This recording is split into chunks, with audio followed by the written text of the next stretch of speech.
Hi అండి, నమస్తే. Welcome to Rohini Krishna's world. Today's recipe paneer butter masala curry అండి.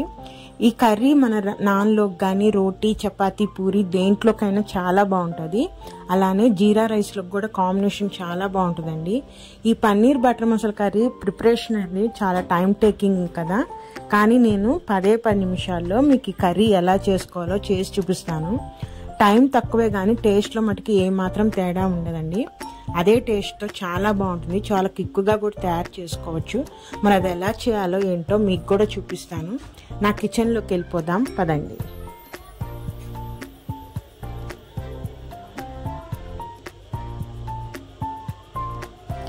ఈ కర్రీ ప్రిపేర్ చేయడానికి నేను పన్నీర్ మక్కన్ వాలా మిక్స్ తీసుకున్నానండి.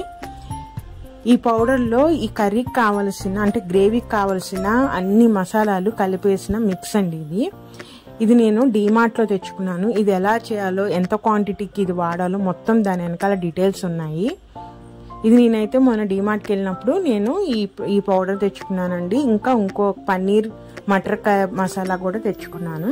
ఇప్పుడు ఈ ప్యాకెట్తో ఎలా చేయాలో కర్రీ మీకు చూపిస్తాను. నేను ఇక్కడ పన్నీర్ని ఒక 1/2 కేజీ తీసుకున్నాను. ఇది ప్యాకెట్ పన్నీర్ కాదండి. మాకు ఇక్కడ మిల్క్ ప్రోడక్ట్స్ అమ్మే షాప్ ఉంది. ఆ షాప్లో తీసుకొచ్చాము. అక్కడైతే మనకి ఫ్రెష్గా దొరుకుతుంది పన్నీర్ అనేది. పన్నీర్ ఎంత ఫ్రెష్గా ఉంటే టేస్ట్ కూడా అంత బాగుంటుందండి. స్మూత్గా ఉంటుంది, తిన్నప్పుడు రబ్బర్ గల లేకుండా ఉంటుంది అన్నమాట. మీకు వీలైతే అలాంటి షాప్స్ ఏమైనా ఉంటే అక్కడ తెచ్చుకోండి. ఇంకా లేనప్పుడు ఒక ప్యాకెట్ పన్నీర్ తెచ్చుకుంటే సరిపోతుంది. నేను ఈ పన్నీర్ని చిన్న చిన్న ముక్కలుగా క్యూబ్స్ షేప్లో కట్ చేసుకుంటున్నానండి.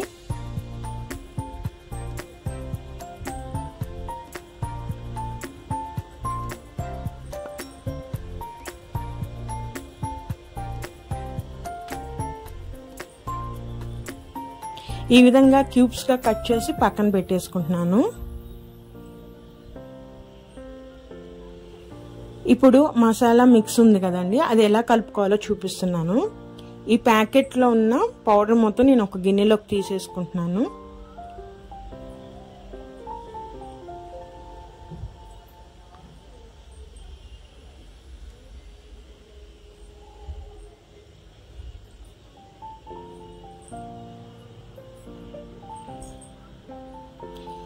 ఇప్పుడు ఈ మిక్స్ని మనము పాలతో కలుపుకోవాలండి.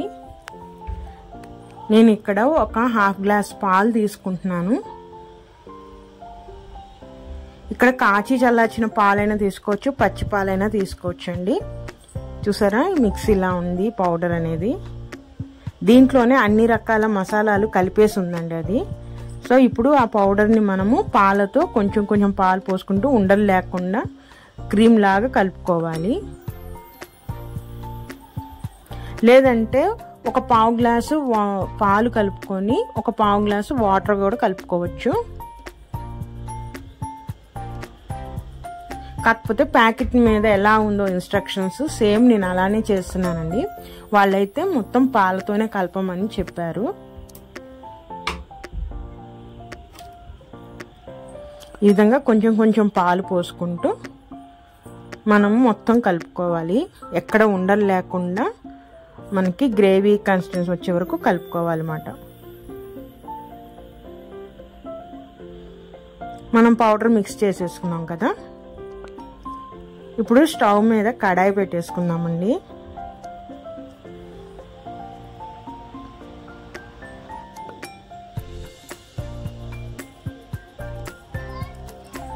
కడాయి హీట్ అయిన తర్వాత మన కర్రీకి కావలసిన ఆయిల్ పోసేస్తున్నాను నేను. ఒక 2 గరిటెల ఆయిల్ అయితే సరిపోతుంది. ఎందుకంటే దీంట్లో బటర్ కూడా యాడ్ చేస్తాం కాబట్టి ఆయిల్ చూసుకోండి. అలానే ఆయిల్ వేడెక్కేలోపు నేను ఇక్కడ ఒక 2 టమాటాలు, ఒక ఉల్లిపాయ పేస్ట్ చేసి పెట్టుకున్నానండి. ఆ పేస్ట్ని ఈ ఆయిల్లో వేసేసుకోవాలి.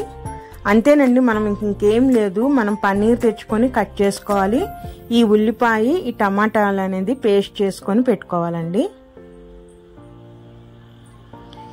ఈ ఉల్లిపాయ టమాటా పేస్ట్ అనేది పచ్చివాసన పోయే వరకు నూనెలో వేయించాలి బాగా.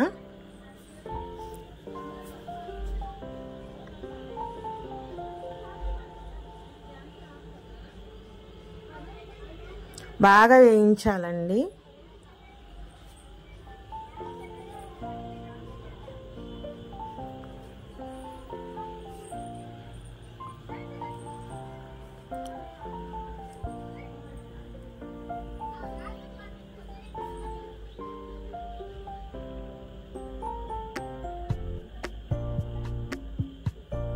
మాడిపోకుండా మీడియం ఫ్లేమ్ నుండి నూనె బయటకు వచ్చే వరకు మనం వేయించుకోవాలి ఉల్లిపాయ టమాటా పేస్ట్ అనేది.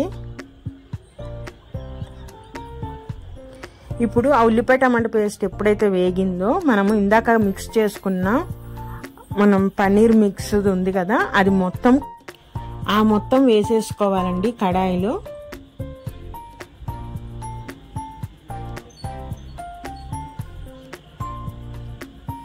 వేసేసుకొని ఉల్లిపాయ టమాటా పేస్ట్లో ఈ మిక్స్ కలిపేటట్టు బాగా కలుపుకోవాలి మనము.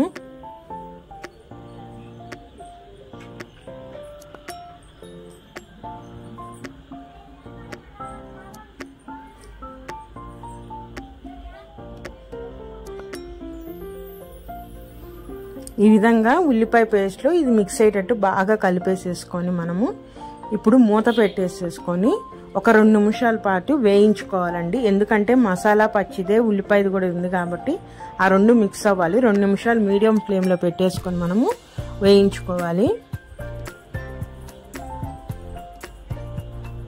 చూసారా, పాలు పోసాము, మనకు ఆయిల్ ఇవన్నీ ఉన్నాయి కాబట్టి కొంచెం ఉడికి పైకి కొంచెం ఆయిల్ తేలుతుందండి. ఈ స్టేజ్లో మళ్ళీ ఒకసారి కర్రీ అంతా మిక్స్ చేసేసుకోవాలి. పాలు పోయటం వలన మనకి అడుగును పట్టే అవకాశం ఉంది, అందుకని బాగా ఒకసారి కలపాలి. మనం అడుగు మందంగా ఉన్న కడాయి తీసుకుంటే బాగుంటుందండి, మాడిపోకుండా ఉంటుంది.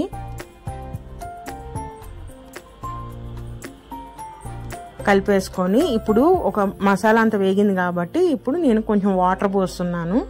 మన గ్రేవీ కన్సిస్టెన్సీ బట్టి వాటర్ తీసుకోవాలండి. ఒకేసారి పోసేయకుండా వాటరు కొంచెం కొంచెం వాటర్ పోసుకుంటూ మన గ్రేవీ కన్సిస్టెన్సీ ఎక్కడ వరకు వస్తుందో అప్పటి వరకు పోసుకుంటూ ఉండాలి. నేను ఇంకొంచెం వాటర్ పోస్తున్నాను, ఎందుకంటే ఇంకా పన్నీర్ వేయాలి, ఇంకా అది ఉడకాలి కాబట్టి మనకి గ్రేవీ అనేది దగ్గర పడిపోతూ ఉంటుంది కాబట్టి నేను ఫస్టే కొంచెం ఎక్కువ వాటర్ తీసుకుంటున్నానండి. చూసారా ఎంత లిక్విడ్గా ఉందో. ఇప్పుడు ఇట్లా లిక్విడ్ అయిందంటే ఇప్పుడు నేను పన్నీర్ ఇందాక మనం కట్ చేసి పెట్టుకున్నాం కదా, ఆ పన్నీర్ ముక్కలన్నీ దాంట్లోకి వేసేస్తున్నాను.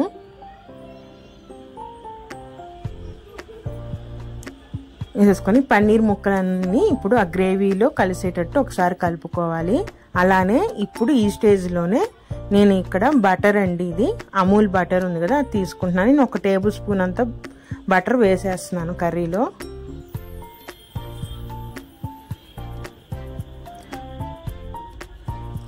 బటర్ వేస్తేనే ఆ బటర్ మసాలా ఫ్లేవర్ అనేది మనకి తెలుస్తుంది, బాగుంటుంది.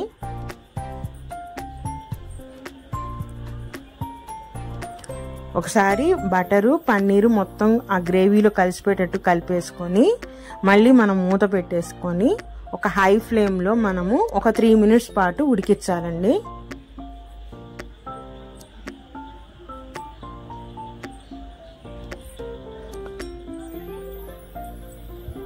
ఒక 3 మినిట్స్ తర్వాత మూత తీసి చూస్తే ఉడుకు పట్టింది కదండి. మొత్తం ఒకసారి కలిపేసేసుకొని, ఎందుకంటే బటర్ వేసాం కదా, అంతా ఒకసారి కలిపేసుకొని ఇప్పుడు మనము సాల్ట్ అవన్నీ చెక్ చేసుకోవాలండి. మన టేస్ట్ తగ్గట్టు ఇప్పుడు యాడ్ చేసుకోవచ్చు, కొంచెం సాల్ట్ కానీ కారం కానీ.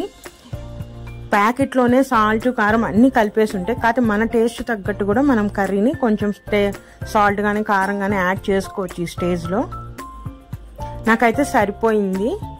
కొంచెం ఎంతైనా ఈ పన్నీర్ బటర్ మసాలా కర్రీ అనేవి ఎక్కువ స్పైసీగా ఉండవు కదా, కాబట్టి దానికి తగ్గట్టు ఆ ఉప్పు అన్నీ కలిసిపోయినాయి, కరెక్ట్గా ఉన్నాయండి. ఈ కర్రీ నేను ఇంకొక 5 మినిట్స్ ఉడికిస్తాను, ఎందుకంటే ఇంకొంచెం లిక్విడ్గా ఉంది కదా. ఈ లోపు నేను దీని కాంబినేషన్గా చపాతీ చేస్తున్నానండి. నేను ముందు గోధుమ పిండి మామూలుగా మనం చపాతీ పిండికి ఎలా అయితే కలిపేసుకుంటామో అలా కలిపేసి 10 నిమిషాలు నాననిచ్చాను. ఇప్పుడు ఒక చపాతీ సైజుకి ఒక పెద్ద నిమ్మకాయ సైజు అంత పిండి తీసుకొని నేను వీడియోలో చూపిస్తున్నట్టుగా ఫస్ట్ రోల్ చేసుకున్నానండి రౌండ్గా. తర్వాత దాన్ని కొంచెం మధ్యలో పిండి వేసేసి వీడియోలో చూపిస్తున్నట్టుగా ఆ విధంగా స్క్వేర్ షేప్లో మడత పెట్టేసి మళ్ళీ దాన్ని పల్చగా ఒత్తుకోవాలండి, మందంగా చేయకూడదు. అవసరమైతే కొంచెం కొంచెం పిండి యాడ్ చేస్తూ అగో వీడియోలో చూపిస్తున్న విధంగా మనం ఎక్కడ లావుగా అట్లా ఒత్తుగా లేకుండా పల్చగా ఒత్తుకోవాలండి చపాతీ మొత్తం అనేది.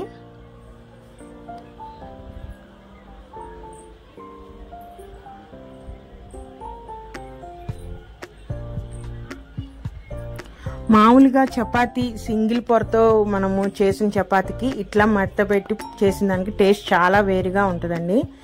ఈ విధంగా మనము ఫోల్డింగ్ చేసి చపాతీ చేసుకుంటే టేస్ట్ బాగుంటుంది, చాలా సాఫ్ట్గా ఉంటుందండి చపాతీ అనేది. ఈ విధంగా పెనం మీద వేసిన తర్వాత ఒకవైపు ఒక అర నిమిషం వేయించి మళ్ళీ రెండో వైపు కూడా తిప్పి అటువైపు కూడా కాలగానే మళ్ళీ మనం తిప్పేసి కొంచెం కొంచెం ఆయిల్ వేసుకొని రెండు వైపులా వేయించుకోవాలండి. ఫస్ట్లోనే ఆయిల్ వేసేయకూడదు.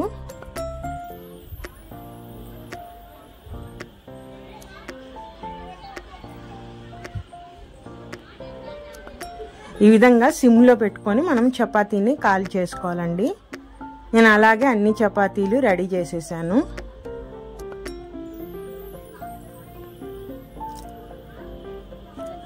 మన పన్నీర్ బటర్ మసాలా కర్రీ కూడా రెడీ అయిపోయింది కదా. చూడండి, ఇందాక అంత లిక్విడ్ ఉంది కదా, కొంచెం చల్లారేసరికి దగ్గర పడిపోయిందండి. ఇప్పుడు సర్వ్ చేసేటప్పుడు మనం పైనుంచి ఫ్రెష్ క్రీమ్ యాడ్ చేయాలి. మీకు ఇష్టం ఉంటే యాడ్ చేసుకోండి, లేకపోతే లేదు.